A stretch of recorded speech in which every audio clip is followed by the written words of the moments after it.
let's get started. Appreciate everybody joining.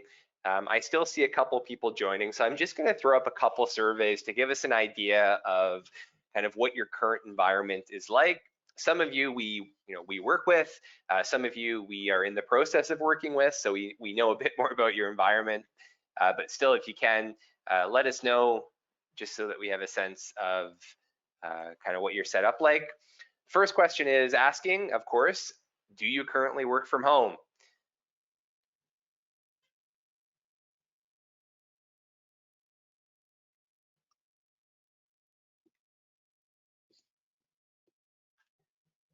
Give it a few seconds, then we'll close it off.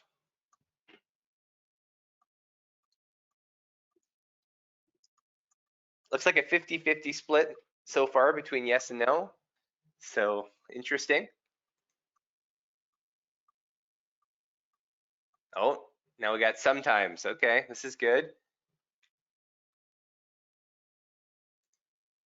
All right.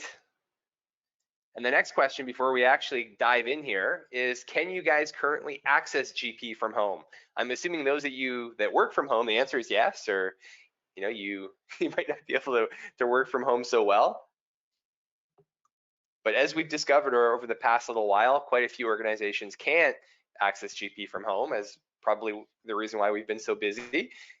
All right, so everybody looks like they can. That's a good thing. So let's get started. Appreciate everybody joining today. It's a crazy time in the world. So much going on, social distancing, and we were torn about whether to do more of these events or less of these events because of it, but we're going to keep doing a lot of them. And for those of you that can join from home or wherever you are, really appreciate you giving us some of your time. Today was actually an ad hoc event due to COVID. We actually had a request from a few different companies looking for tricks to do things remotely. Whether it be Cheques or just accessing GP. We've had a few people reach out and just try and get some assistance on getting by from home. And really that's what today's session is about. So we're going to cover a few different tips and tricks for working remotely, and some of them you may already know, some of them you may not, but that's kind of the plan for today. I have with me Carlos, who is definitely no stranger. He's done a lot of these events with me. Most of you probably know him. And we also have Sabrina, who, if I'm not mistaken, Sabrina, you did your last event with me, was it a couple weeks ago? Yep, we did our public demo for everybody. That's right. So thank you guys for joining. With that, a couple quick notes before I hand it over to Sabrina. First of all, we can't hear you, so if you have questions, as always, write them in the questions box. We will come to them at the end. If it's a question that we feel would be best addressed at the time, I will rudely interrupt Carlos in the midst of his demo, and we'll dive right into it. At the end of today, we are going to do a giveaway for a gift card, Amazon gift card. I think Sabrina has the honors of doing that, so stay tuned. Not that we're trying to bribe you to stick around, but I guess we kind of are. And with that, Sabrina, I'm going to throw it over to you and do a quick slide change here. Awesome. So yeah, as John mentioned, I'm Sabrina and I do digital marketing here at GP365. And really what my role is focused around is helping to create these events that are valuable for the members of our community. And I'm really dependent on community feedback so we can know what to do better, what we should do more of, what we should do less of. So it's been super fun so far, and obviously in the midst of social distancing, we'll be doing a lot more online ones. So I'm always open to hearing what people are looking for next in their training events. So there are a few people who know who we are and what we do, but for those of you who don't, here at GP365, all we do is GP. So we're based in Toronto, and we have been GP obsessed for 20 years, as John likes to say. Originally, we were a partner, a Microsoft partner as ADEM. And now all we do is putting GP into the cloud. So essentially, we want to make GP, the product that we all love and know, a really seamless and easy and modern experience from on-premise. And we're also building lots of cool new functions and applications with our product, so you can get more out of the GP that you currently have. A couple things before I pass it back over. We are also very partner friendly, so there are a few partners here. And we host partner and customers data from all over North America. And we have a great relationship with partners, so we can keep that relationship the same, where they can keep providing functional support. And we also work with ISVs like E1 that build Smart Connect and other great products that you probably use. And again, just to kind of reiterate, our platform works with all of these ISVs and third parties. And that relationship is really strong. So if you like your partner, we can keep on keeping on. Awesome. And Carlos, I just want to point something out quickly. I don't know if you've seen on the cover photo, it says featuring John Pozan. I just want you to know that I didn't do that, but I just loved how it sounded. It made me kind of celebrity-like. So hey, such is life. Thank you, Sabrina. Appreciate that overview. So with that, Carlos, what in the world are we doing today? Well, this is one of those webinars where we're actually going to be talking about actually a long list of features, right? So really, we're not focusing on just one feature. We're focusing on one need, which is work from home. Normally, that would be like a luxury. Oh, I can work from home. But now maybe some of you that are working from home and can't get out of there, then you're saying, this is driving me crazy. I'd rather be in the office. Still, we're going to explore that, maybe for the situation that we're in right now, and possibly for later on in case there's other types of situations, maybe weather related or something else, right? So this is really how can we prepare for the future events and how can we handle what we're doing right now. So let's just have a quick overview before I actually dive in. Actually, you know what? I'm actually going to start with the last one. Some people actually struggle with just getting on GP from home, and that will actually be our last topic. Having said that, past that, even if you can work from home, even if you can easily access GP from your computer, there's some things that you're used to doing that you're not really sure how to do anymore. For example, printing checks from GP. Well, how are we going to do that? There's a few things involved, like signatures and approvals and so on. So there's those sort of things. To maybe focus a little bit more on that, we're actually going to look at two things. One is a product called McCorma Micker. We're going to take a quick look at that and see how it could help us. But I know that not everyone has a McCorma Micker, and maybe you actually even have reviewed it and say, we don't need that right now. Even without that, just using GP right out of the box, if you're printing checks from there, then we can get signatures printing from there, and we could even have a little bit of logic, such as I want the signatures to pop up only if the amounts are above a certain amount, right? So whether or not you have McCorma, we can work around that, right? So we'll have a brief look at both of those options and see really what we can do with that. Aside from that, so that will help a lot with one of the more critical things of doing business. And past that, we can also look at EFT payments. So consider that a reminder for those of you who maybe have not been using it all that much, that it's actually very easy to use.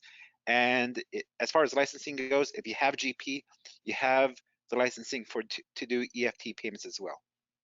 By the way, the EFT means electronic payments from your bank to your vendor.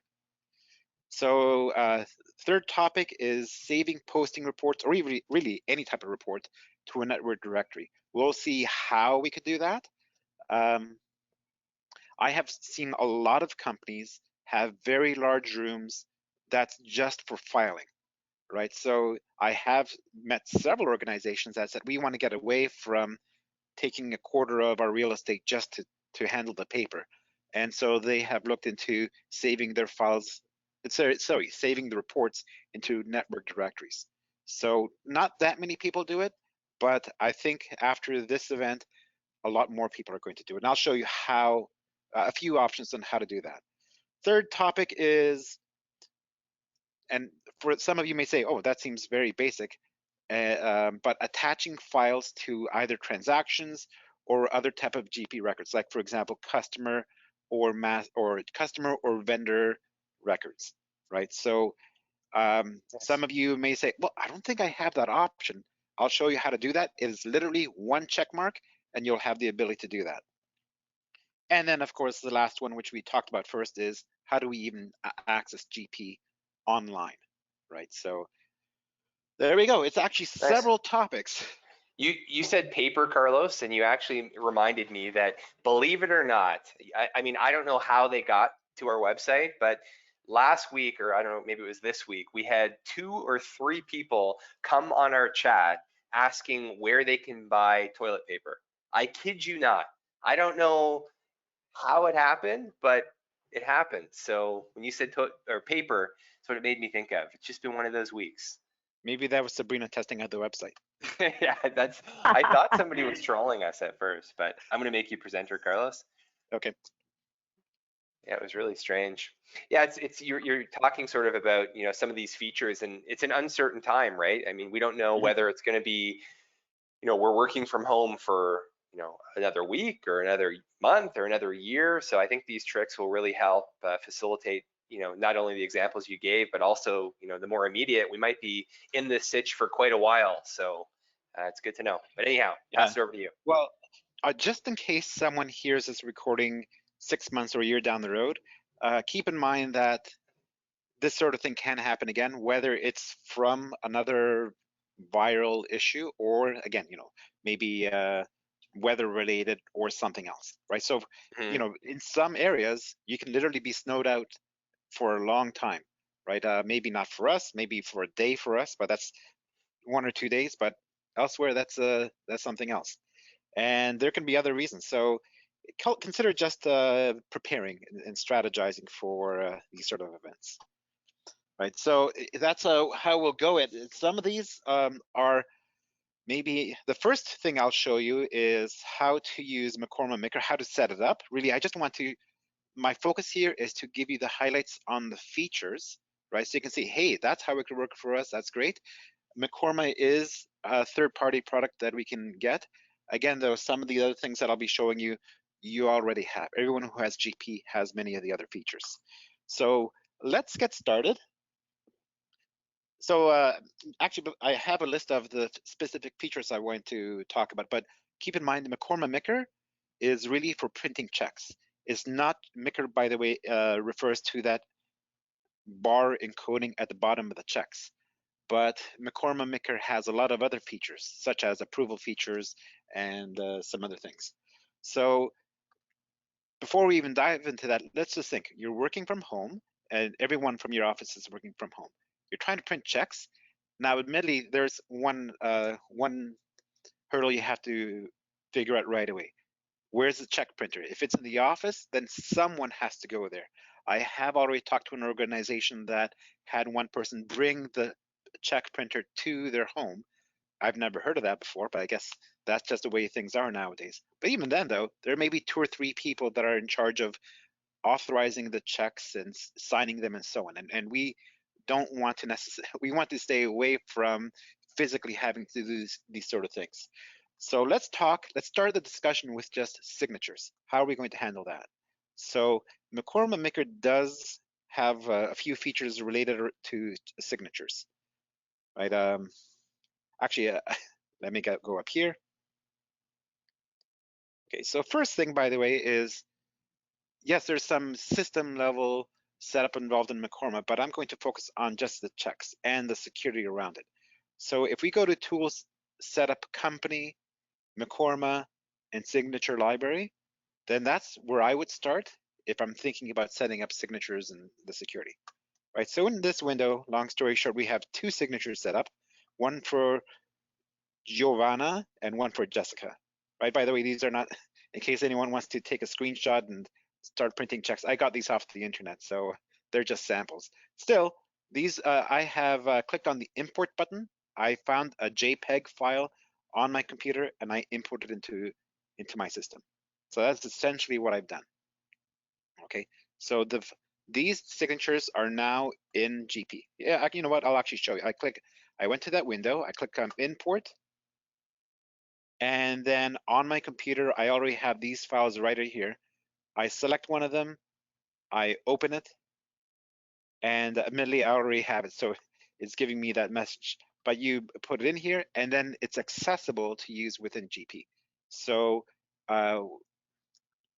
you may have to get someone to give you a signature sample. They can email it to you. They can do whatever you want.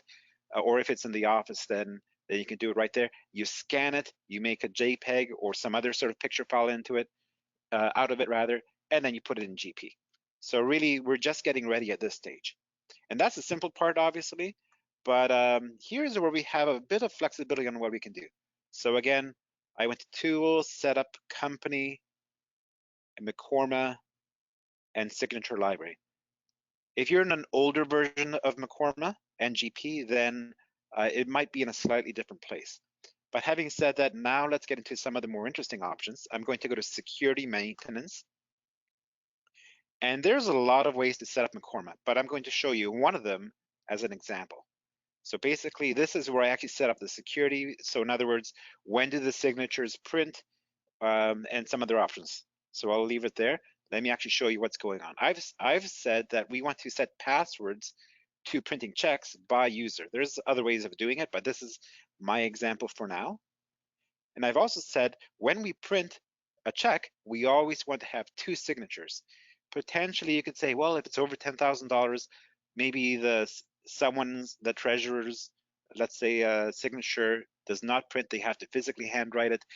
I think for today's scenario, we really want both of them to print off automatically. No one's going to be manually printing signatures under any scenario, right? And how about passwords? Well, we could say that we always want at least 1, or we always want at least 2, or if it's above a certain dollar threshold, then we want 2, otherwise just 1. There's a few scenarios in there as well. So maybe to give a realistic example, let's say the people who put in the passwords are, let's say, the AP manager and maybe the treasurer or the VP of finance or something like that, right? So if that's the case, then maybe the accounts payable manager always has to type in a password, but then the VP of finance only has to type it in if there's a check that's a large amount, over 10,000 or over 100,000. So we're trying to put in security there without requiring it all the time. So that's what we've got in there. And if anyone has questions about, well, how are we going to do that if the person doing this is at home? Do the password people have to come to their house? No, but I'll show you exactly what the options are in a little later. I've also set up 2 different user IDs. So these are the people that would actually type in the password, right? And I've actually associated signatures with them as well. Okay, so there we go. That's what we've got so far. There's a lot more detail that we could be putting in there. I have said that each one of them could approve checks from any bank, but potentially if you have a lot of signers, or rather a lot of approvers, someone could be approving 1 check, like let's say the Canadian checks, and another one could be authorizing or approving the US checks, and so on. So again, lots of options in there. Okay, so there you go. You know what? Let's just take it a little bit farther. So you've seen that this is where we set up the basic security. But as I was saying, how are they actually going to be approving and so on? Right. So again, lots of flexibility in here. Back, let's say 5 or 10 years ago, McCorma would actually require the approver to get on the computer of the person processing and type in the password. Right. So there was lots of timing issues there, and now we realize there's also physical closeness issues, right? So that really wouldn't work for us anymore. Thankfully, a while ago, McCormack came up with some new options, right? So the main option here is that the approver doesn't have to approve it right away. So the person processing the checks could get everything set up and then request approval. and then the approvers can get notified, and at the time of their choosing on a completely different computer, they can go ahead and prove it. Right, so let's look at this user ID. I set this user ID a while ago. Sorry, I set this user ID up a while ago, right? And this one can approve up to $10,000, by the way. And they are going to be notified by email in this case when there's a batch that needs to be approved. Right. Let me take a second look now with the second user. Same thing over here. This person can make approvals, and in this case, they can do unlimited approvals. I would suggest that you always have at least one person who can do large approvals. And in this case, where they're not going to be emailed, they could be emailed, but in fact, they could have both of these scenarios going on. But instead, I chose to actually have them texted saying there's a batch that's waiting for your approval, right? So the format here is that you type in the password, sorry, not the password, the phone number of their cell, by the way, and then it's basically acting like an email, right? This is how phone providers are set up. This is not a GP thing, more of a phone provider thing. So it's phone number at message.telus.com or whatever it is, right? So each provider will have a different email address that you send this notification to, and it goes to the person's email address. But long story short, the point is they're being notified electronically that they have to approve something, and they just go from there. Okay, so let's actually see this in action now. I am just one person showing you one computer, but I will still go through the process of at least printing the checks for you. Now, my batch has already been set up. I've already actually done a test print just to make sure things are working. So I'll just go in here and show you it in action, right? So I'm going to go to my McCorma batch, and I'm going to do reprint this batch instead of printing it for the first time. If you are not familiar with printing checks, then I'm sure someone in your organization is, and they would recognize this window. So this is a very standard process, but I am reprinting. I'll click on process. And right here, it asks for your username and password, right? Again, there could be multiple scenarios in here. Maybe both people have to approve, or maybe have a batch of people, and the first two to approve are all you really need. Or there could be just one. No, I gave out the scenarios before. But here is my password. And now that I've done that, I'm ready to actually print. And maybe I'll actually go ahead and print it just to show you. Right, so I have the signatures over here at the bottom.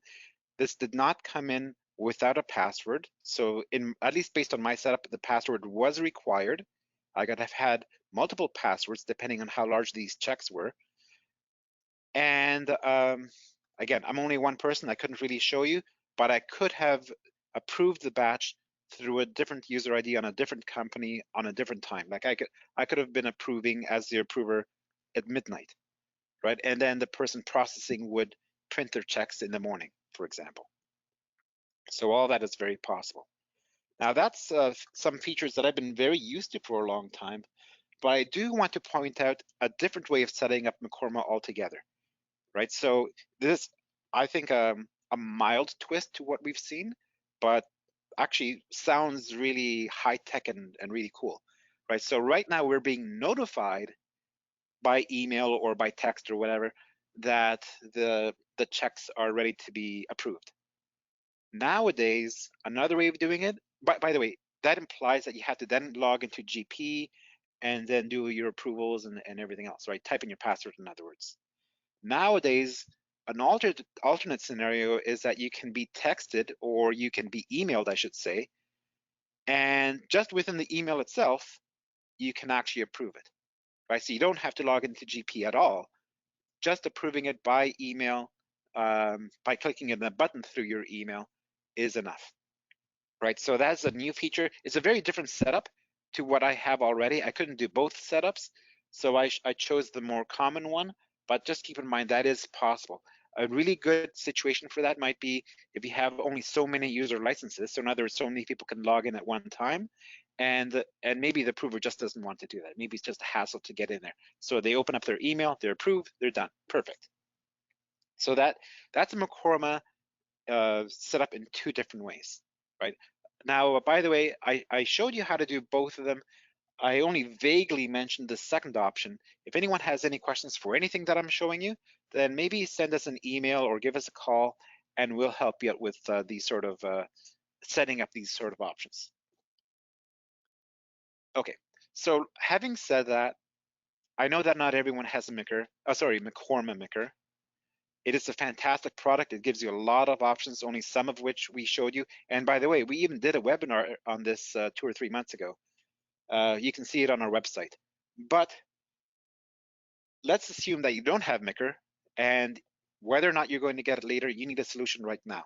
Okay, so the problem, once again, is that we want to print checks. Let's assume that in some way, shape, or form, you do have a check printer, right? So that's something. If you don't have a check printer, then I think GP360 or GP won't really be able to help you out that much. But if you have a check printer, whether it's at home or one person has to go to the office, then we can do something. So the most basic thing is putting in a signature to the check. Okay, so you know what? Give me a second, because I'm showing you 2 different ways of setting all this up, and I actually have to adjust my security to now ignore Macorma Micker, and use straightforward GP functionality. So I have to take a second for that.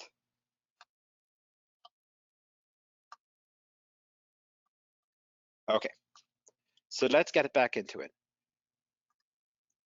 Now, again, this is actually a topic that to some degree I've actually talked about before, but now we're saying we've printed checks before, or sorry, we have checks, we're using GP for that.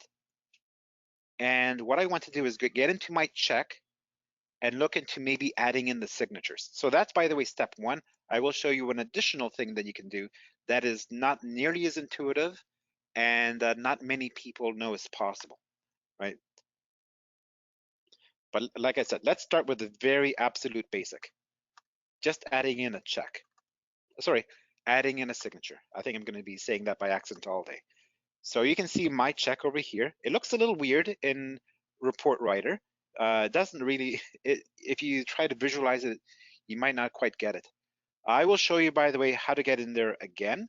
But once more, we've actually done a webinar on this already. So part 1, if you see that prior video, you should probably be able to put in the picture, right? So essentially, we've got a picture of your signature in here. I'm going to do a part 2 though, something I have not talked about before. But let's start with this at the very least.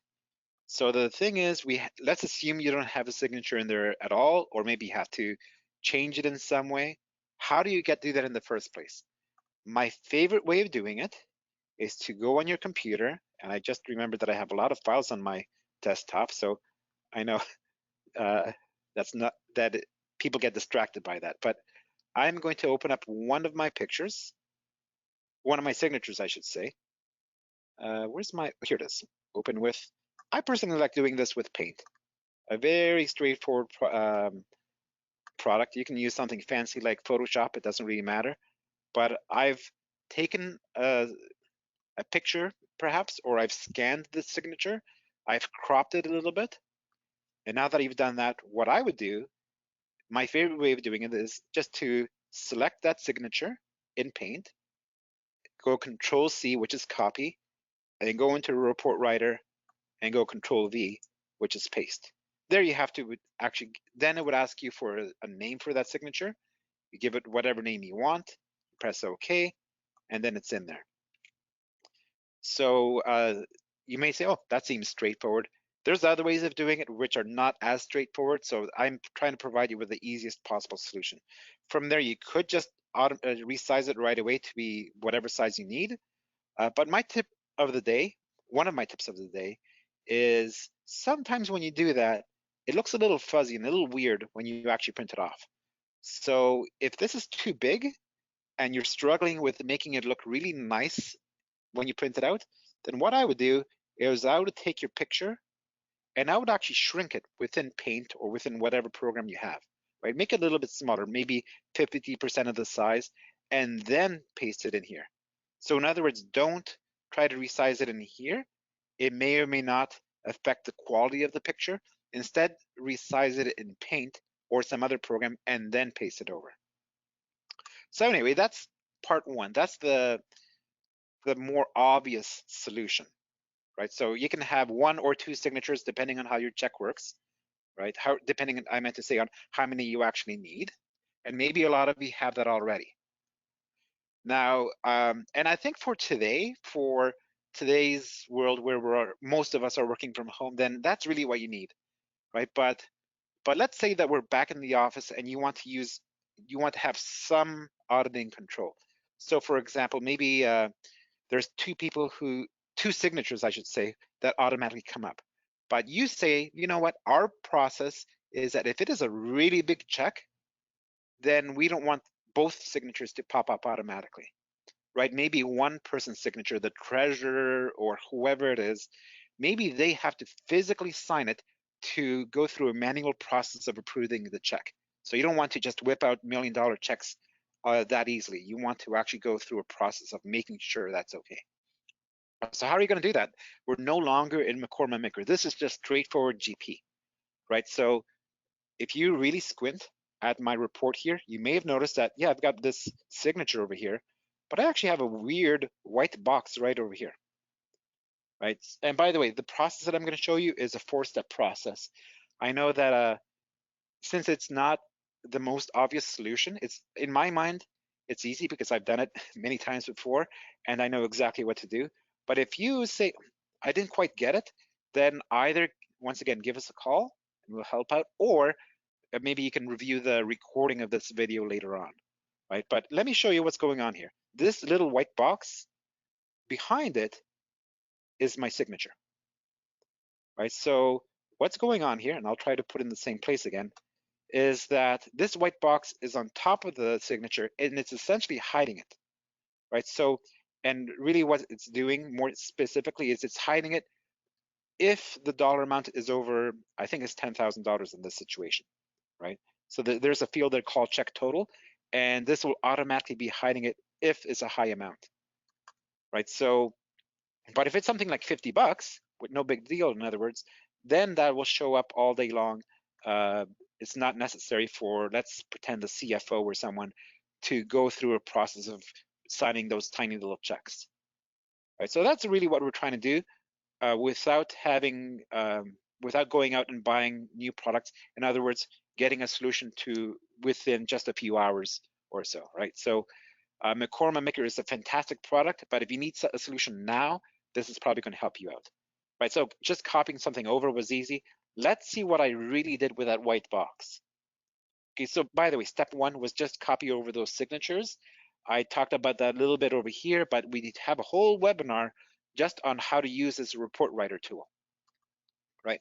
So anyway, step 2 is to create what I call a conditional calculated field. So a bit of a mouthful there. On the left side, there is a box or a window, I suppose it's called, right? So this is, I don't think you can really see the title quite well unless I stretch it out, but that is called the toolbox window, right? And this basically shows you all the fields that are in GP on this report, I meant to say. Okay, in my check, yours might be different, but in my check, the dollar amount shows in this field called check total, which in this case is a calculated field, right? So there was some sort of calculation that came up with that. But here's what this box is. See, I'm actually going to put it aside just so you can really understand what's going on. But I actually made a new signature, or sorry, a new calculated field called hide signature. In fact, I actually named it hide signature 2 in case I wanted to have a hide signature 1 as well, right? So if it's over, let's say $1,000, then one signature is hidden. If it's over $100,000, both signatures are hidden. I just made that up, but there you go. And now here's where people are going to say, wow, I've never really seen that before. I'm not sure what I'm looking at. I'm going to show you the calculation that I came up with in order to do that. I know I'm sure everyone has some degree of experience with GP, but not everyone has that experience with the report writer. Having said that, this is easy. You can even look at my screen, take a screenshot of that, freeze it in time, and then see exactly what I typed in and do it yourself. Or again, just give us a call. But I double clicked on that field. And what I did is I gave it a nice name, hide signature to. I put in C there, meaning it's a calculated field, just so I can distinguish between fields that I created and fields that were already in there. But anyway, I made this a conditional field, right? And basically what I did, I'll say it in plain English. I said, if the check total is greater than, and I think that number is 10,000, then I want that, then I want that field, that the value of that field that's in there to have the word hide in it. But if it's, let's say, under $10,000, then I just don't want anything in there. I just want it blank, right? So that's what I did. So really what I'm doing here is I'm blocking out the signature with the word hide in it. And that's actually what I have in here. So that's step, let's call it step 2. Step 1 was to copy the signature in. Step 2 is to create that weird conditional calculated field. And then I essentially just grabbed it from this toolbox, I dragged it over, and I put it wherever I want. Maybe I stretched it out a little bit, and so on, right? You know what? I'm actually going to delete my original one, and I'm going to just do it all over again so you can have a better idea of what I'm doing. Right? So I have my calculation in there.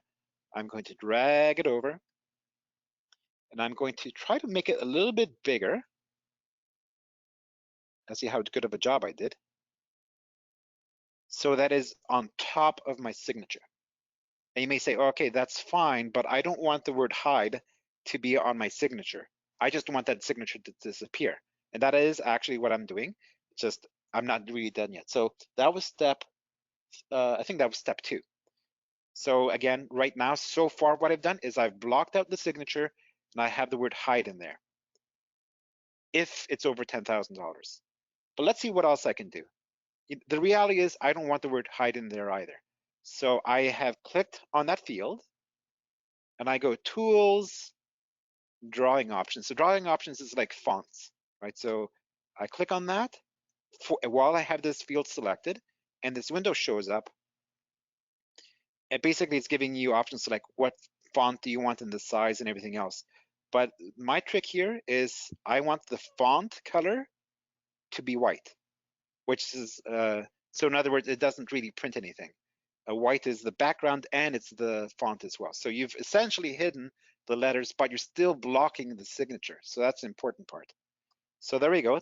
So far, so good. A little weird, a little non-intuitive. I'd say the whole process is non-intuitive, but simple if you take it step by step.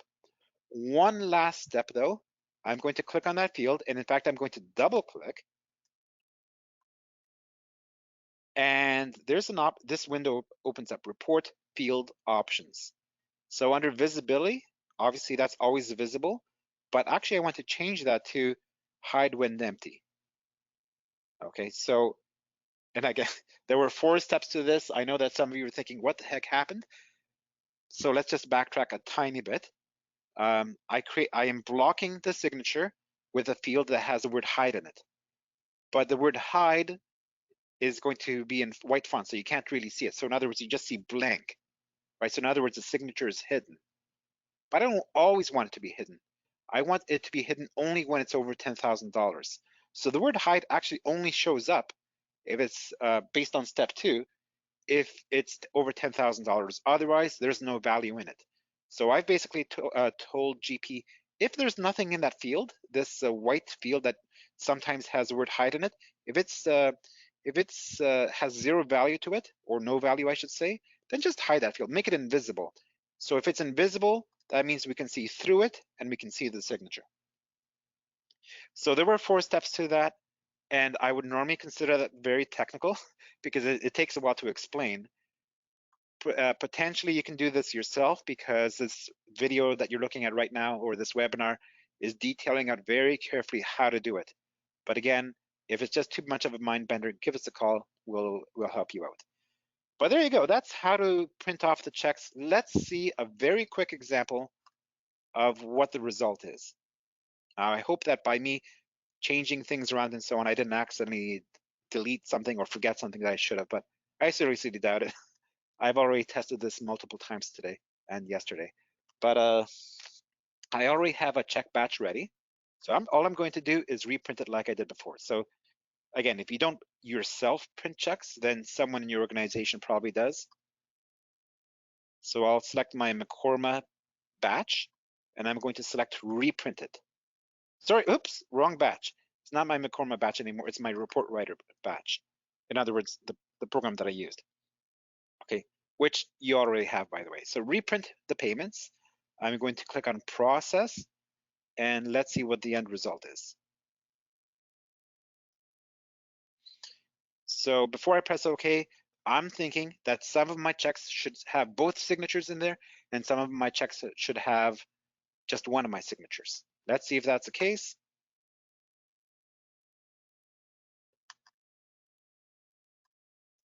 Okay, I have to scroll down. So this check is only for $50, and I see both checks in there.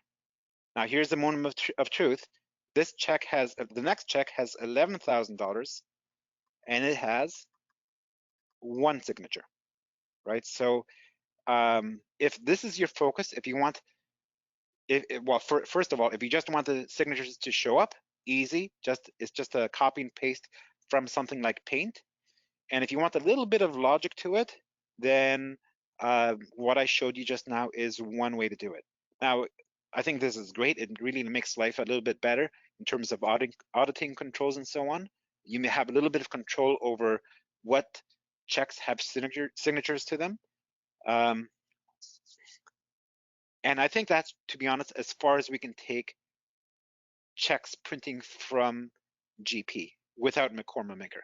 From there, if you want to have approval options and you want to have remote options for approvals and lots of other things that I haven't even talked about, quite frankly, today, then McCorma Maker might be your product, right? By the way, once again, if you do think maybe McCorma Maker might be the solution for you, keep in mind we actually did a webinar for that 2 or 3 months ago, so you might want to review that. And if you want to discuss that a little bit further, you can talk to us as well. But short-term solution, this is what you can do. Longer-term solution for staying at home situations or even from the office to handle your audit controls and so on, a McCorma Maker might have the features that you need. Okay, that thing that I just showed you was a big topic. I think I didn't think it was as big as I thought when I thought it through in my head. I figured Maker would be the McCorma Maker would be the longer one. So I think for everyone who's there who's still hanging on, we're done with the technical stuff. Nothing else will be technical. I think the rest of it will be reminders of things that you can already do without really getting into any customization tools. Okay, so everyone wipe, if your hands were shaking or something, you can relax and let's get through with the rest of it. So the next topic is EFTs. I'm not going to talk too much about that. I'm going to maybe mention that everyone has this already. It's just you may not necessarily be using the functionality already. It's actually rather easy to set up depending on which bank you have or which credit union and so on. And so I'll zip through that part before we go on to the next topic. So I'll start off by saying EFT payments, electronic payments. So you can just electronically send people money through your bank. That's essentially what it means. You could basically, you're sending a file to the bank saying, I want to pay these people. Here's the bank accounts. Here's the dollar amounts I want to pay them.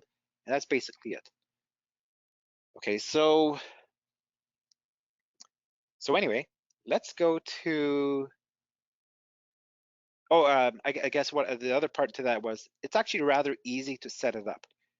Admittedly, I say that after having 15 years of experience in setting it up, so it's easy for me to say that, but I do truly believe that in most scenarios. So you know what, I did that a bit too quick. I'm going to set it up quickly as a demo.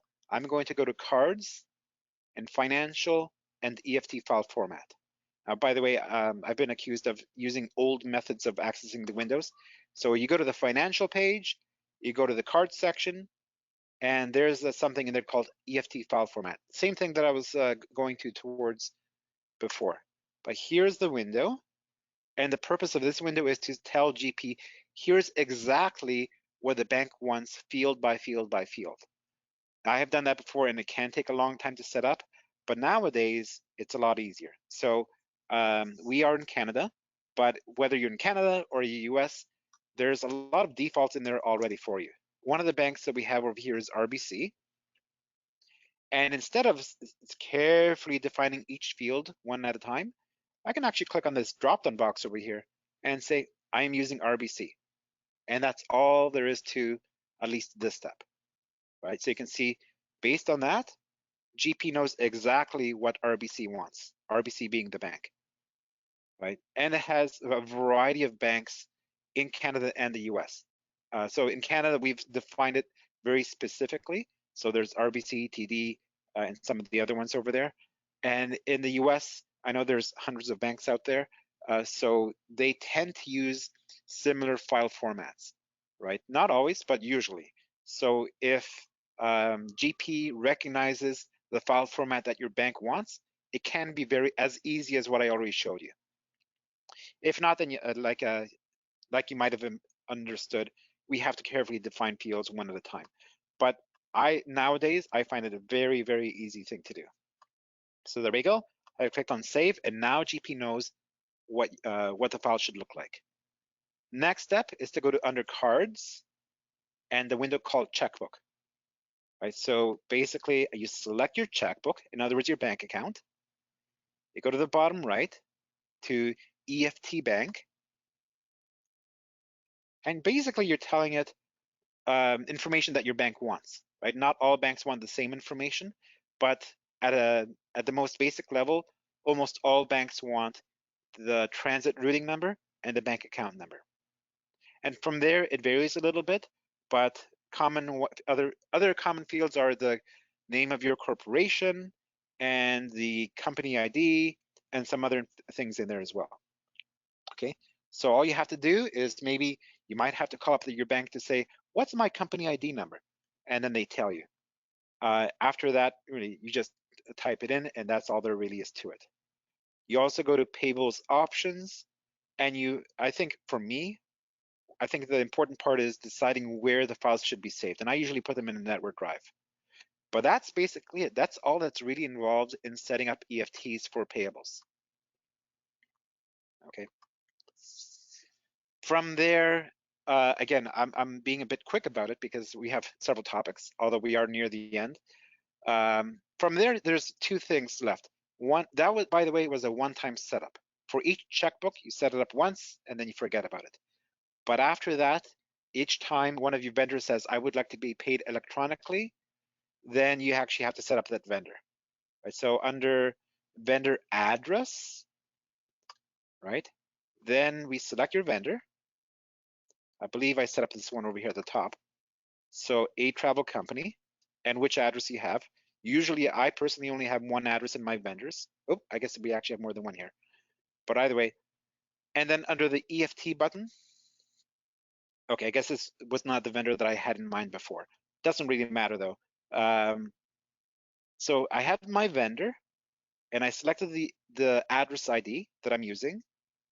And then all I have to do here really is to say what my transit routing number and my account number is. I know other people like to fill out some of these other fields, but it's not necessary. I'm going to type in the name of some credit union, and then you type in whatever the transit routing number here is. Okay, I'm making it up. There we go. Actually, GP is smart enough to know whether or not this is the right number of digits, so I hope I didn't make a little mistake there. Okay, that's fine. So once you do that, this is now an EFT vendor.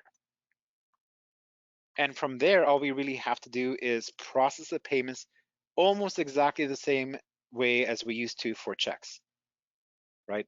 I have, by the way, seen one or two organizations who have made an effort to pay all their vendors, and they have a lot of vendors, like hundreds or thousands whatever it is. But all their vendors through EFT, they actually made it a rule. They said, if you want to work with us, you must accept EFT payments. And from a vendor's perspective, they should be saying, oh, yes, definitely, because that means they're going to be paid more quickly. From your perspective, there's less cost around processing the payments.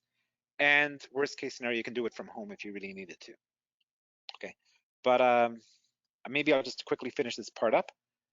I have already, I think, set up an EFT batch, right? So this is where most people would start their payments from, right? And so, oh, by the way, the only difference here is that under the batch, you've actually said this is an EFT payment, not a check payment. But either way, you might, for those of you who do accounts payable, you might recognize this window. From here, all you really do is you click on process. Okay. Actually, I was fine. I'm using multiple configurations in the same company, so it gets a little confusing, but it looks like GP didn't mind all that much. So it took me to the next step, a print window. Admittedly, I'm not really printing checks here, so it won't actually print anything at this stage. It's just a step that I have to get through. But I'll click on process, and it now gives me the option of printing off remittance forms. Actually, I believe this is a required step. By the way, you could either print them on paper, which I would say is rare, or you could actually email them out instead. Either way. So I'll do that. So that was a step that you don't have for checks, printing off remittances. And here they are. I could print them to paper if I really wanted to. I have seen some organizations just save this onto their network drives. And last step is to just, oh, actually, no, sorry. Second last step is to post. I think I'll just cancel that.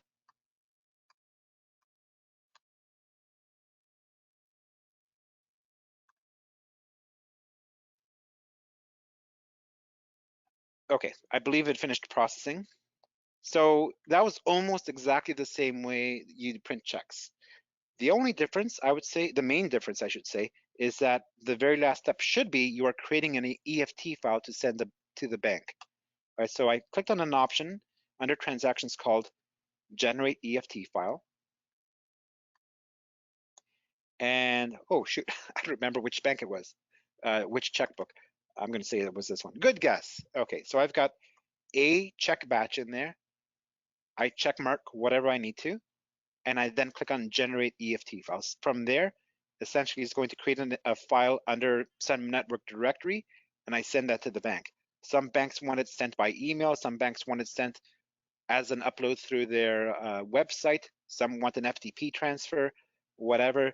But GP's job at this stage is to really create the file, right? And from there, it's really up to the bank.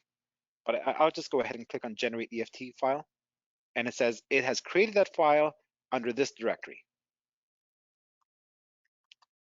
Okay, so I think we've gone from the really big subjects, and as we go along, we're getting to smaller and smaller subjects.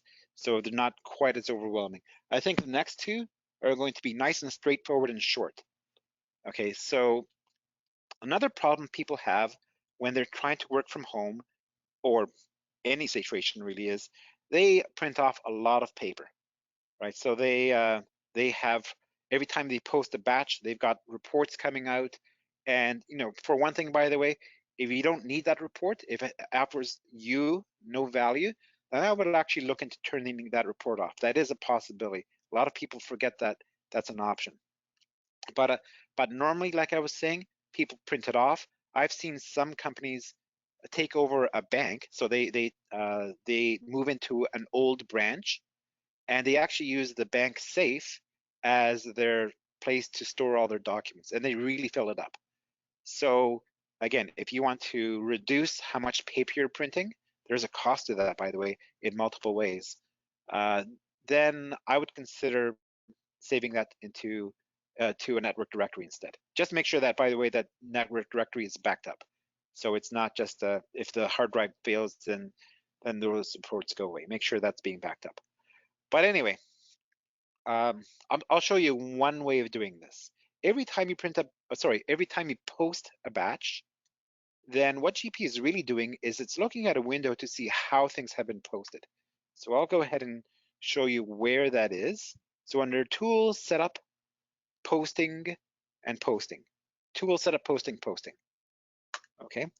So basically over here, you select whichever function you want. So I want to stick with accounts payable, or actually it's named purchasing over here.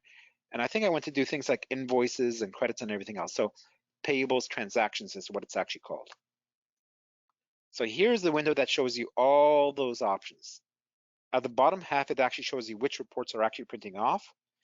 And for me, everything's printing off to the screen, right? And you can continue to keep that, but maybe on top of that, you want to check mark that last box over there. That basically says you want to automatically save this as a file somewhere, right? So here's how we do it. You check mark that, and to the right of that, you say what file format you like. Now for me, this is just a test environment. I don't have a PDF writer. So in other words, normally I would see a PDF option in here. And so if you have that, perfect, I would definitely use PDF. I have seen, having said that, a lot of organizations use text files. They say, oh, that's all we really need for this type of report, considering we're probably never going to look at the report. And then right below that, you say where that file is actually going to be saved. So as I was implying before, in some network drive somewhere out there. I guess I'll just go ahead and select something as well. So I guess I have to give it a name as well. AP Posting Journal. Okay. So I know there's other ways of doing it. People print it off to the screen and then from there click on the print button and select a PDF writer, like Adobe PDF, for example. That's fine. I kind of like to make it automated, right? So that's my process. But again, it varies. It depends on you and how you want to handle that. Okay, there we go. So that's a shorter way, or a shorter topic. I know some of the other ones were a lot longer. So I'll go ahead and click on OK to that one. And Cheques last coming out step, soon, Carlos. almost done, right? Yeah. Very Just to last. give everybody an update, we're almost done, so hang in there. I don't have too much talking when Carlos is done. Okay. Very last topic for me. Thanks for reminding me that I should have mentioned there's a topic after me. But for me, the last topic is attaching files to records, like vendors and so on. And again, some of you have that already, and you think, oh, that's pretty standard. But a lot of you don't, right? And that option is very easy to use. So first of all, let me show you how to use it. It can be for vendors, it can be for payables transactions, really almost anything out there, right? And long story short, all you do is click on the little white piece of paper. And if you have this set up, then you click on the little paper clip over here, and then attach whatever document you want. In fact, I guess I might as well do that. Yeah, I don't really want to attach a signature, but in retrospect, I don't think I have anything else. So normally it would be like a PDF file of a contract or something else, who knows. It will attach the file.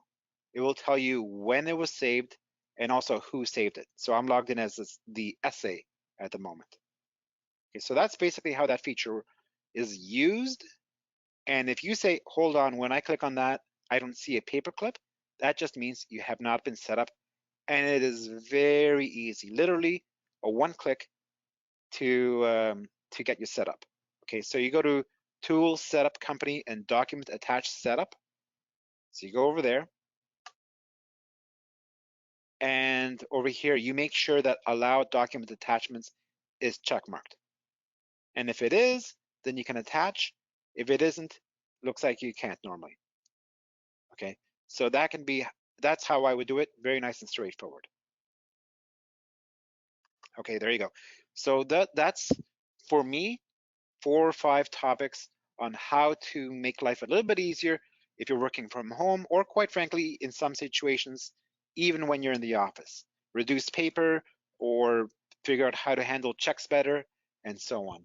If anyone has any other thoughts, any sort of restrictions that they've come across in terms of how to run GP from home, like some scenario that I haven't thought of yet, then maybe feel free to send us an email or a call or whatever, and we'll brainstorm to see how we can help you out or what a good solution for you might be. Okay, and I think we have one more topic. John, I think that's for you. Yeah, I'll be quick. So let me just steal control back here. Thank you, Carlos. That was a lot to cover in whatever it was, 30, 40 minutes. So appreciate you talking fast. All right. So very good. I just quickly want to go through the accessing GP side of things. So, obviously all of the GP topics were done by Carlos. I want to quickly talk about how you can access GP and kind of what your available options are from home. So the first one is the web client. Now the web client is, part of GP. So the good news there is you don't need to buy any additional licensing. It enables you to log into GP with a web browser. I would show it to you, but we're kind of tight on time. But the thinking is anything you can do in the full client of GP, you can do in the web client. There is some kind of quirks, I would say. Most people that are in GP a lot every day prefer the full client over the web client. It just feels a little bit clunky, so to speak. But overall, it's a really good option for the rare times that maybe you need to access GP remotely and you don't have your workstation, or maybe the VPN takes too long to establish and is annoying. It can be a great option. You can also log in with your user account. So if you have a domain and email login, it'll be the same username and password to log in to the web client, and there's no need to log into GP. So it cuts down on one of the logins, which is a pretty cool perk, so to speak. And of course, you can keep GP where it is now, so that might be a good thing. It might be a bad thing depending on your outlook. In terms of cons, of course, you have to install it and set it up or have a partner do so. And I think the required version is GP 2013 R2, but it really started getting better with GP 2015. It also may require some IT changes. The only last thing to mention there is depending on the add-in that you're using, if you have certain ones, they don't work well with the web client, so that's a consideration as well. The next option is remote desktop services, which allows you to use the full GP client from anywhere. That is a really popular option for those looking to access GP from home. And you can also publish other applications into that interface. So again, if that's something you'd like to hear more about, reach out and we can talk about it.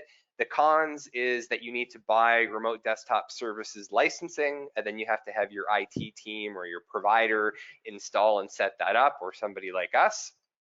And it may also require some slight training so that you know how to log in and how to launch GP, but it is the same full GP experience. Now, if you couldn't tell, option 3, maybe I'm a bit biased, but of course that's looking at software as a service product like GP 365.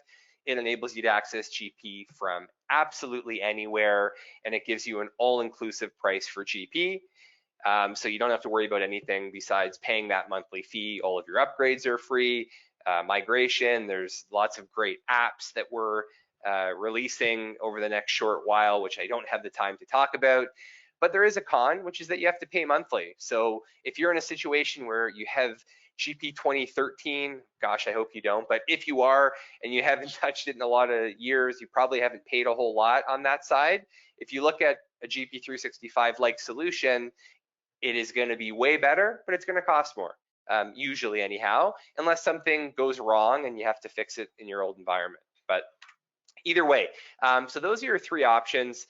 I'm not going to spend much time on this, but if you would like to see what our product can do and move your GP instance into the cloud, you'll love it. It's a really great GP experience. You get access to all of our support and a whole bunch of great apps. You can scale users up or down at any time.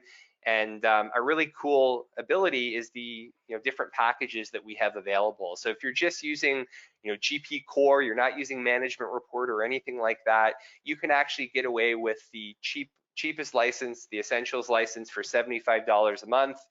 The most popular one is, of course, the Plus, which is $175 a month.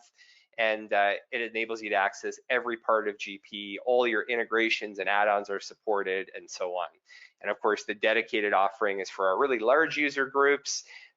Generally, 20+ users will opt for dedicated as it's cheaper per month. So that's all I have for you. I know we are at a time, so Sabrina, not to steal your thunder, but I'm going to go really quickly here. We have a couple webinars coming up. We have a big one next week on Smart List Designer. It's almost full. It's a really popular one, so if you have not snagged a spot, go and do so. It's completely free. We also have a year-end event, May 14th. And in terms of paid boot camps, on the 24th of this month, we have an all-day event.